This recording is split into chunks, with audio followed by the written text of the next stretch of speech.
If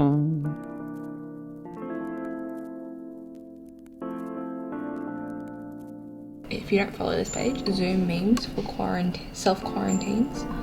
It's got golden content. Hey guys, welcome back to my channel. Here is another productive study with me where I'm just working on online uni during these self-ISO times. As always, I make myself a pretty detailed to-do list and schedule out my day with lectures and tutorials. I've also turned on self-control just to make sure I'm extra productive. On this day, I had a live Zoom lecture at 9 AM and it was about 8:30 here, so after I had breakfast, I decided to switch out my screen protector. For those of you asking, my iPad is the 11-inch iPad Pro, and on my iPad I had the first version of the paper-like screen protector. This one served me very well and lasted heaps long and probably could last longer, but since then they've come out with a new improved version, which they really kindly sent to me, so thank you to Paperlike. A few moments later. Anyway, this is what the package looks like when it comes. Obviously mine is for the 11-inch iPad Pro, but they have a bunch on their website for whatever size iPad you have. First thing you do is celebrate when it comes. And then inside the package, it actually comes with 2 screen protectors and a bunch of installation tools to help you put it on. And there's also a video you can follow, which I highly recommend that you do. Ensure the environment is correct. Look at the links below. We'll explain what the best.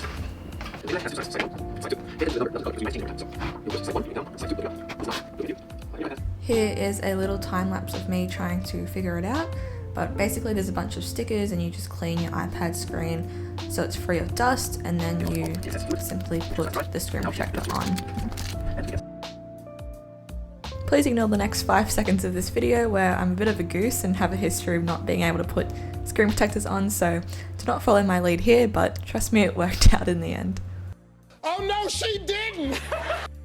I accidentally pulled off the top bit too quickly, so maybe watch the video first before you attempt it yourself. But all is good. I managed to get most of the bubbles out, and there is my screen protector. After that, I had a few more minutes to prepare for my lecture, so I'm just importing the slides and screenshotting the images before my lecturer goes live. You want to watch on for the next few minutes where I'll actually be testing out this screen protector. I think writing my live lecture notes is a great test of whether I'll like it or not, because as I've mentioned before, I write my notes during the lecture, so obviously I want to be able to write pretty quickly and neatly, so watch on to see how I find it.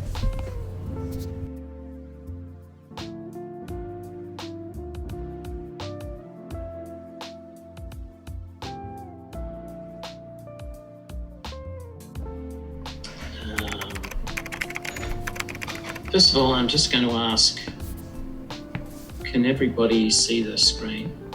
This lecturer was showing us a bunch of corona memes, which I thought was hilarious. Because of coronavirus, you are going to be quarantined, but you have a choice. Do you A, quarantine with your wife and child, or B? So just about red blood cells and gas transport. Excuse me, against a gradient. So the sodium potassium ATPase is a classic example of that. Pumping potassium against its gradient to make a high concentration of potassium in the cell and a high concentration of sodium outside the cell. You need ATP to do that. Basically, the whole point of the paper-like screen protector is to make your iPad screen feel less like glass and more like your handwriting on paper, so that way there's less friction, and also it just gives you an overall better writing experience, especially if you do a lot of handwriting of notes or drawing. What I found with the second version, the one that they have on their website now, compared to the one I had before, is that it's pretty much the same writing experience. It does feel like paper, and I really enjoy the matte screen protector because I find it a lot easier to write on and I can write a lot faster. But with the new version, I find that the matte doesn't obstruct the color as much anymore. Like, it's still a very clear screen and it looks very similar to without the protector. It just is a lot easier to write on now. You don't also have to put too much pressure on the pen when you're writing. I think a lot of the time people have asked me whether it wears out the tip of my pen, and it doesn't unless I'm like pressing really hard, which you don't need to using this protector.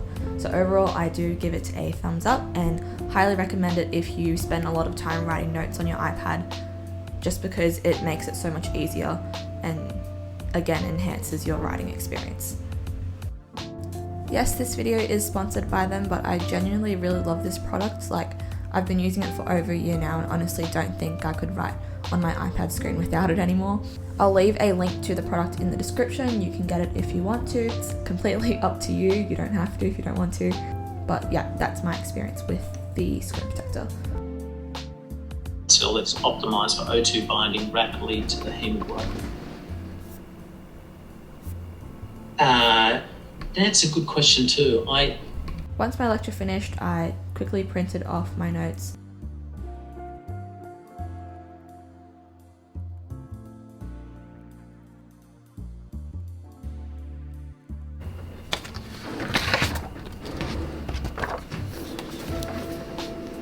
And then it was straight to working on my Notion workspace, where I'm now writing my active recall questions, importing the notes onto my laptop so I can hold it all together in one space.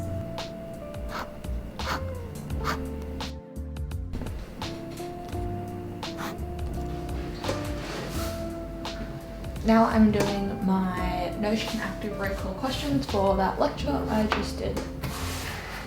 That's the next thing on my to-do list.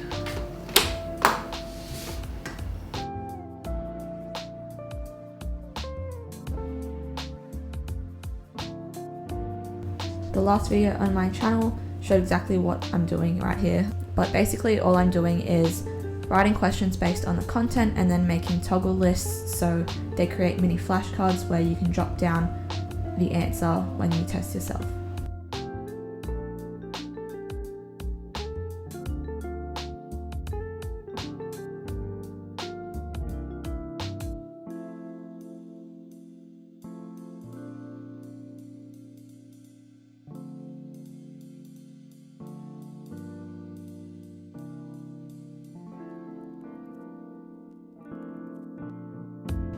Then once I finished that, I just pressed completed on my spaced repetition calendar to make sure I was keeping track of all the revision I had to do for that day.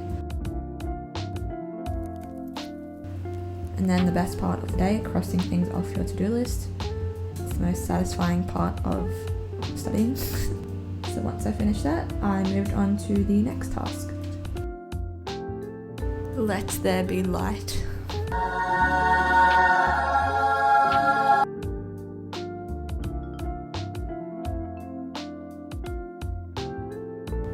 The next thing I did was some background research for a research project that I'm working on. So I just read through a couple articles and wrote some brief notes for an outline. I also ate some lunch while I did this because multitasking life. But yeah.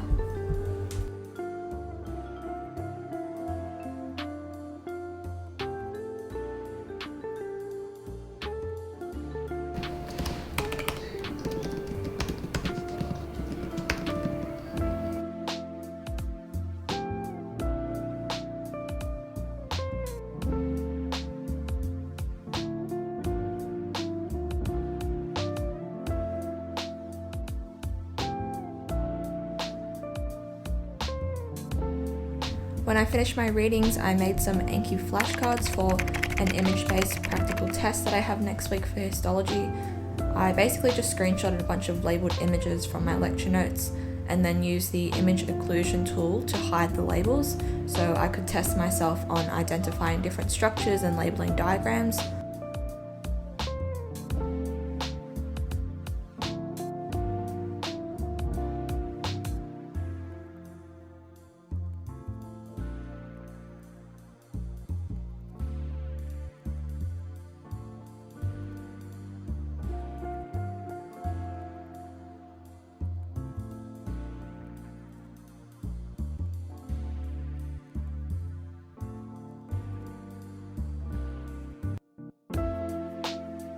I managed to get through 3 out of the 4 lectures that I wanted to finish, and then I had a shoot, so I went on Zoom and did that for an hour. Also had a cheeky little chat to my friends afterwards. Does anyone else love the virtual background thing on Zoom? I literally play around with it all the time. The last thing I'm showing here is after my shoot finished, I finished off that last lecture that I mentioned I had to do, so I did my Anki Flashcards for that.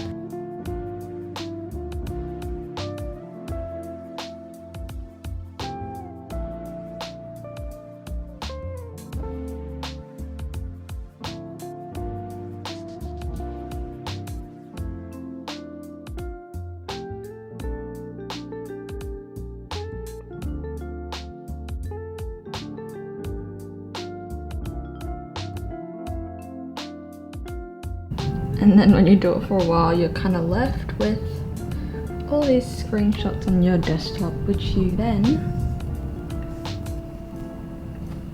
can satisfyingly delete. Delete. Yes. Cool.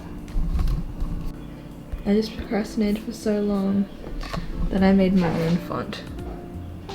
Well, if you want to check it out, a link will be in the description to download.